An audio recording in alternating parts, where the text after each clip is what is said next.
This is Living Catholic with Father Don Wolf. This show deals with living the Catholic faith in our time, discovering God's presence in our lives, and finding hope in His Word. And now, your host, Father Don Wolf. Welcome, Oklahoma, to Living Catholic. I'm Father Don Wolf, pastor of Sacred Heart Parish in Oklahoma City and rector of the Shrine of Blessed Stanley Rother. Last week, I began a brief series on Tales from the Rectory in imitation of a work by the same name authored by Bishop Francis Clement Kelly, the second bishop of Oklahoma City and Tulsa. It was a work in which he presented brief encounters with people who came to the rectory looking for the priests there. In his book, the encounters were brief and usually pointed, and they made for brief morality tales in which a good lesson could be drawn. The bishop was a good storyteller, and his books were interesting. I decided last week to imitate his attempt and begin to tell a few tales of my own, and I decided to continue this week. Priests' lives are not configured in the same way as others' lives. That's a given for just about everyone. It's part of the mystique that surrounds our lives. We don't go about our days just like everyone else. It's not so ethereal as some might imagine. We don't spend our whole days meditating in church or buried in our books. There's a lot more to running a parish than preparing our sermons or practicing with the choir. At the same time, we aren't on the clock. We're not sprinting toward the door at 5 p.m. in order to escape the confines of the office, to make it to the haven awaiting on the other side of our thresholds. Our lives look different. And that includes how we get along with one another. One of the curious parts of the priestly life in the United States is how we priests live together. Part of the support that we receive in the parish is that our room and board is provided for us. That makes for a substantial part of our compensation. No matter where we're assigned, no matter the situation in the parish, and no matter what shape things are in, we're guaranteed a place to lay our heads out of the weather, and usually in normal comfort. Every parish you know of has a rectory configured with it. It's part of the architecture of our lives as priests. This also means we end up living together with one another. It's not all of us. It might not even be the most of us. But our arrangements also include that we share the quarters we have with those who work with us in the parish. Just about every priest who gets ordained begins his priesthood by moving into a rectory with his pastor and beginning his ministry learning the ropes, which includes learning how to live together. That's something to keep in mind when talking to your pastor or the priests you know. They have the experience of living with someone else in a house that does not belong to them. It's different in other countries, and it has been configured differently at other times. My most poignant example of this reality is a novel by Canon P.A. Sheehan entitled My First Curate. It was published in 1900, and it details the interactions of an old pastor who's just received notice of an associate pastor for the first time in his small Irish parish. What makes the novel most notable in our contemporary eyes is that the pastor's first crisis was to find a house for his associate to live in. It was unthinkable in the Irish church that the pastor and the associate would live together in the same house. But in the U.S., in the way we do things here, it is not so. We live together. And this arrangement isn't always easy. First of all, because while priests may be chosen of God and entrusted to be stewards of the mysteries of the faith, in our daily habits and frailties, we're also just ordinary human beings, and being ordinary, we don't always get along easily. It's one thing to face the challenges of leading the parish and shepherding our flock.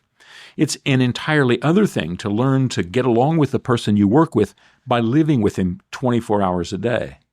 There's no other profession I know of in which the expectation is that a pastor will be assigned a roommate with whom he is expected to live and get along with in his house, all the while he is mentoring and teaching him.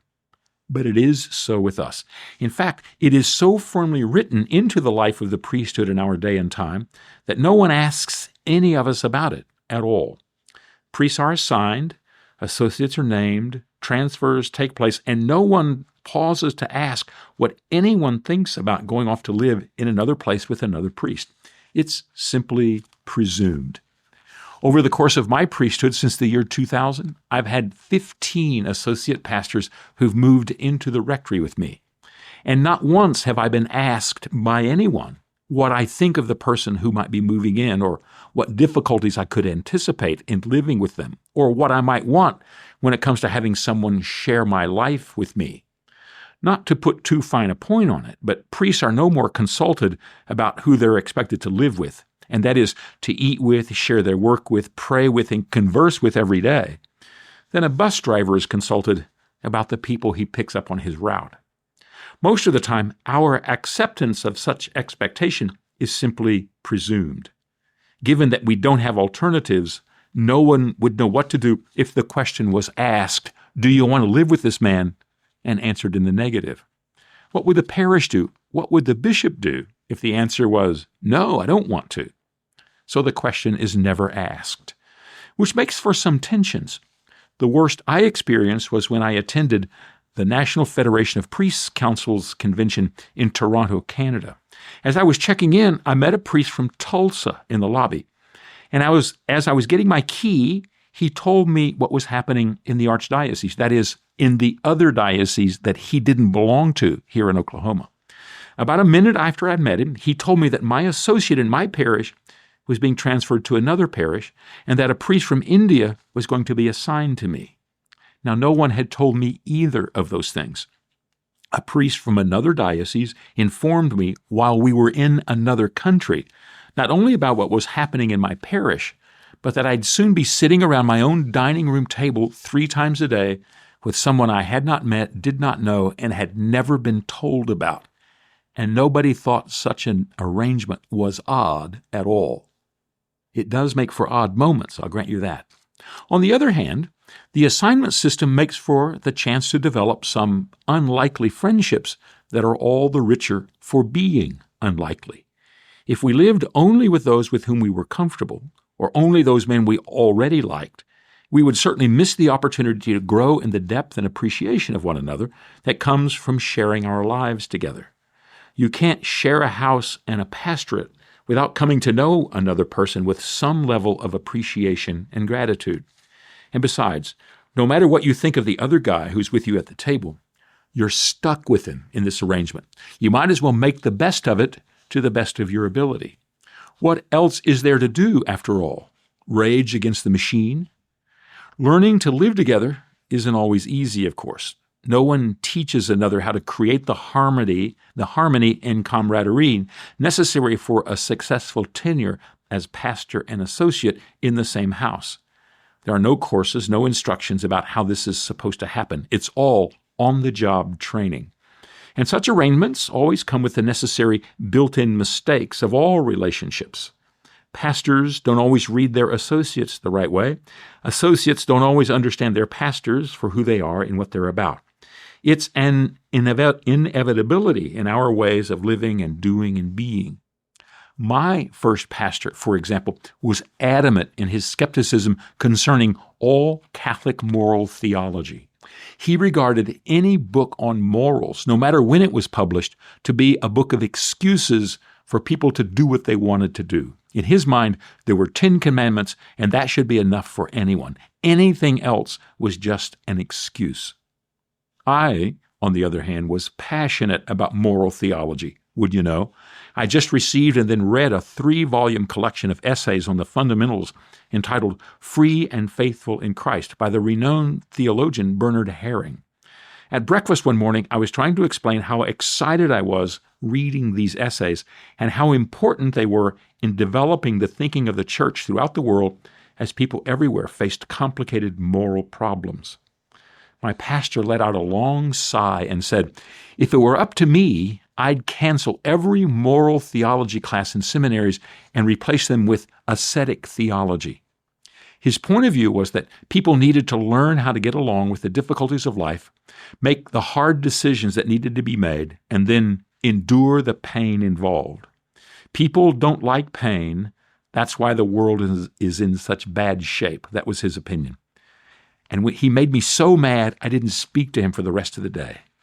I don't think he regarded that as an ascetical challenge, but it was an example of learning to live with one another.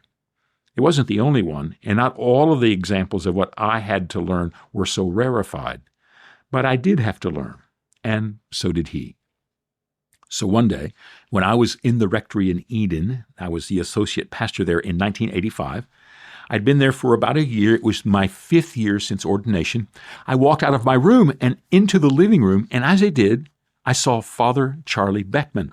He had been a pastor in Enid about 15 years before. On that day, he stopped by the rectory to say hello. As was his custom, he came in the back door, unannounced, in the safe familiarity of our small town in our comfortable presbyterate. He'd been my grandmother's pastor in Okarche for years, and I had met him and talked to him all through the time I was in the seminary and in the years I'd been ordained. We were not intimate friends, but we were acquaintances, so I addressed him as I always did. I said, "Oh, hello, Charlie, how are you?" "Oh, fine, Don," he said. "Good to see you. I'm up to see the dentist, and I thought I'd drop by to see how you guys are doing. How's Enid?" he asked. As this brief interchange was going on, Father Paul Gallatin, the pastor, came out of his room. He had been Charlie's associate pastor for 9 years when he was first ordained. In fact, he was Charlie's first associate, and as it turned out, the only one he ever had. Their time together was notable for both of them. Each had helped the other turn a corner in their priesthood and their maturity in their personal lives. As I've said, learning to live together is a challenge that carries with it its own rewards. And then the moment came. The two of them spotted one another, and Paul spoke first. "Hello, Father Boeckman," he said solemnly, as if he were meeting the president of the local school district. And Charlie responded, "Hello, Father Gallatin," with all the same solemnity. Paul might as well have been titled the Vicar General in Charlie's voice. They'd known each other for 30 years, had sat at the same table every day for 9 years, had worked together to build a parish and operate a school, and they were as formal and stiff with one another as if they had met only at that moment. They were gracious to each other, and they were civil to one another. Each told the other of their whereabouts and concerns, touching on the ins and outs of their respective parishes and the challenges they faced there. Altogether, the conversation lasted hardly 10 minutes, and it ended when Charlie bid me goodbye by name and told me to stop by and visit him when I passed through town. They, together, were formal, even friendly, but they were guarded in their distance from one another as fiercely as two watchdogs on adjoining lawns. His last words out the door were, "Goodbye, Father Gallatin." Sometimes we learn to live only by understanding the appropriate distances we need. And in many cases, the wisdom we long for comes only by experience and reflection, learned exclusively in the interchange of life and goodness with one another. Priests are always challenged to build their lives in the most productive and positive ways possible. Of course, everyone faces this same challenge, but this is most often achieved by way of the supportive and continual interchange with a spouse. We're invited to achieve our lives differently. If it seems that we have a hard surface or a jagged facade, it's because our interactions have less of a chance to be mellowed or softened by a spousal nurture. It's one of the obstacles we face. But I also have to say, it makes us different. The men I know who've been shaped by the frictions of their lives well lived with one another are some of the most generous and responsive people I've ever known. Both Father Gallatin and Father Boeckman were warm and open to me, but it was their lives together that had contributed to what they had to offer, even if it was more the case that they were shaped by the sparks that leap when rocks are struck than of a baker who shapes the softened dough before putting it into the oven. They had to learn from one another. And another story. Pastors want to help the people they serve. No matter how gruff we are or how inconsiderate we can become, we enter this vocation in order to help people. A parish pastor guides his people and works to be their shepherd because he wants them to do well, both in their spiritual lives as well as in their day-to-day journey in the world. For the most part, as I have observed, pastors do help people. I also have to say, it's not always obvious. Sometimes the good pasture the shepherd leaves his flock toward is neither obvious nor desired on the part of the sheep. And more than once, I've seen shepherds who've become confused and lost as they roam the wilderness, unsure of where they are to go. These challenges don't excuse poor pastoral leadership, but they sometimes explain how it is that pastors don't always know how to respond or what to do. There is at least one other element to the types of leadership I've noticed of pastors: the sideways glance. This was best embodied by Father Archie Boeckman. At his funeral mass, Father Carson Crittenbrink described it best and gave us a clear picture of the pastoral leadership Father Boeckman had been so noted for. This priest, Father Crittenbrink said, was generous and kind, thoughtful and careful. He was always trying to be helpful and look for ways to open doors for people who they themselves felt like could give up. He was all these things as long as he thought you weren't looking. The minute he thought you were looking, he went out of his way to appear gruff and curmudgeonly. The minute you noticed his caring side, he showed you something else. I suppose his life could deserve a generous dollop of psychological dressing in order to explain what he so carefully worked to hide. At the same time, whatever the cause of his need to hide his generosity and goodness, it didn't change the truth of these attributes among his people. He was a good and careful pastor. He did work to help the people he served. One Sunday afternoon in Altus, I lay down to take a nap. I'd been a pastor there in southwest Oklahoma for about a year and a half at that point, and my weekends were full. My parish encompassed all of Jackson and Harmon counties and included the parish there in Altus and the mission station in Hollis. I had 3 masses on Sunday, one in English, one bilingual, and one in Spanish. Celebrating the masses and traveling to the mission and back home also involved driving 75 miles. My responsibilities also included helping out at Altus Air Force Base on Saturdays, hearing confessions there and celebrating Mass. Needless to say, when Sunday afternoon came round, I arrived home and I was tired, as I was on this particular Sunday. In fact, I pushed the button on my garage door opener, pulled into the garage parking spot next to the kitchen door, made my way into the house and into my bedroom and lay down all in one continual movement with hardly a pause, and I fell asleep in an instant. Some naps are simply to rest your eyes. Some are a brief letting go of the moment so as to enjoy a bit of relaxation. And some naps are as if a bolus of anesthetic had been pumped into your veins and you pass from waking to deep sleep in one moment. A moment after my head hit the pillow, I was comatose. And then the phone rang. I jumped out of bed with the awareness that I had to fulfill some obligation. My brain had not yet caught up with my circumstances, and all I could register was that I was in my bedroom and there was some requirement pressing in on me. I stood up and went through the doorway and out into the hall and moved toward the chapel. In a second or so of waking up, all I knew was that it was Sunday, and it felt like I had to get busy. As my faculties slowly awakened, I noticed I had my clothes on. It wasn't morning. The outside light told me it was late afternoon, not dawn. And the quiet told me I wasn't heading for morning mass, but I had just gotten up from a nap. It was all coming together slowly. Plus, the phone was ringing. So I made my way over to the wall and picked up the receiver. And all this happened as it does in about 5 seconds. I have no idea how long it takes for sensory information to arrive in the brain in a form accessible to reason and memory. But there is some lapse before accumulating it, and then before it becomes possible to use it. I'd just about closed the gap when I said hello into the mouthpiece. "Is this the Catholic Church?" "Well, yes," I responded. "This is Prince of Peace Catholic Church." That seemed superfluous. How else would anyone be calling the office number if they didn't already have it, especially on a Sunday afternoon? And then came the next inevitable question. "What time is your next Mass?" Next Mass? I paused for a moment and explained. "It's 5 o'clock in the evening on Sunday. What do you mean, the next Mass? There isn't another Mass today. There have already been 4 this weekend." "You mean you aren't going to offer another Mass today?" I didn't know where this guy was from, but I could tell he hadn't spent a lot of time in southwest Oklahoma. Maybe Boston or Chicago, where a church is every mile, but he wasn't from Oklahoma. "No," I said, "there isn't going to be another Mass today." "You mean you aren't going to offer another Mass again today?"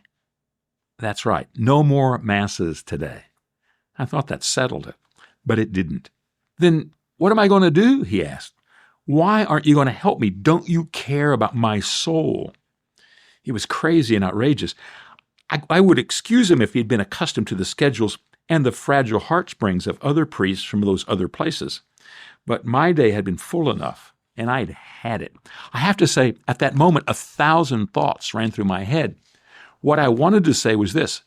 When I was growing up, there was a graffiti on a bridge abutment as you drove out Highway 66 east of Oklahoma City. It said, "Sinners, hell awaits." I guess that's a message for you. Too bad you miss Mass and there's nothing left to do about it.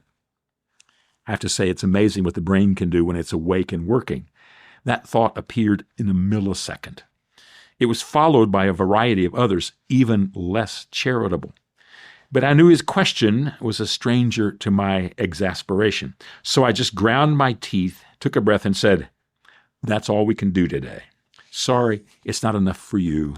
Goodbye." If I was convinced that no one was looking, I might have been tempted to at least imagine homicide, or at least some murderous words. Good thing I was aware that God does participate in our lives. Not a bad audience, that, in the words of St. Thomas More. Inconvenience and incomprehension are the marks of pastoring. Or better to say, they are the faint tracks left among the footprints of the sheep as they're led to water and pasture. It's not easy being a shepherd. Your flock includes the thick, dull, and slow, and they are usually not the quiet ones.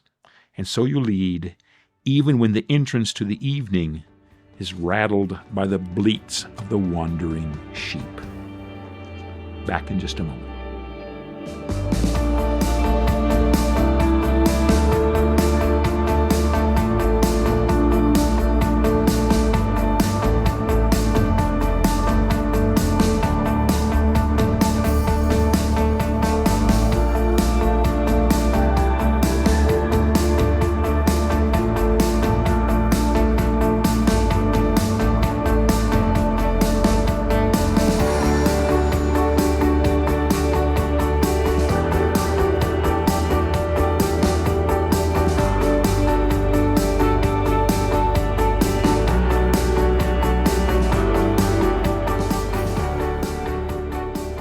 Welcome back to our final segment, Faith in Verse. We have a poem today called "In the Land of Abundance."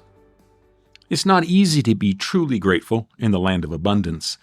We are no more likely to give true thanks than to cavort in a sun dance. Because of us, the goods of the world are simply here, right now, ready at hand. We hardly need to acknowledge, scrape, or bow. The framework of our lives, the intricacies that make this so, have become invisible to our eyes. We don't notice. We don't know. We make a choice to see, to open ourselves to the facts, only when our confidences are shaken and our sureties collapse. And thus, the thankful heart grows only in scarcity and among pain, while we become hard and cold amid great luxury and easy gain. Go to the hard places, the empty stores, to find the thankful heart. The divine waits to grant the greatest portion and fullest heart. That's In the Land of Abundance.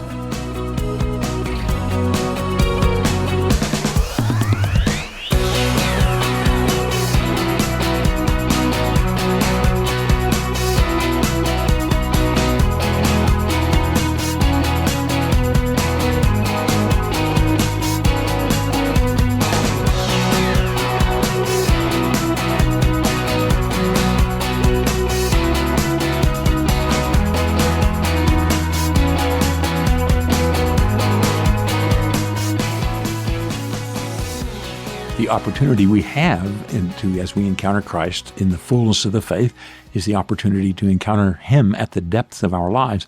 And that includes the facts and the opportunities that fill our lives as we're surrounded by others.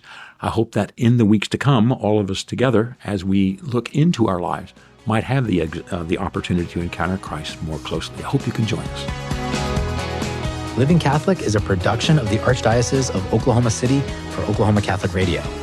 To learn more, visit okcr.org.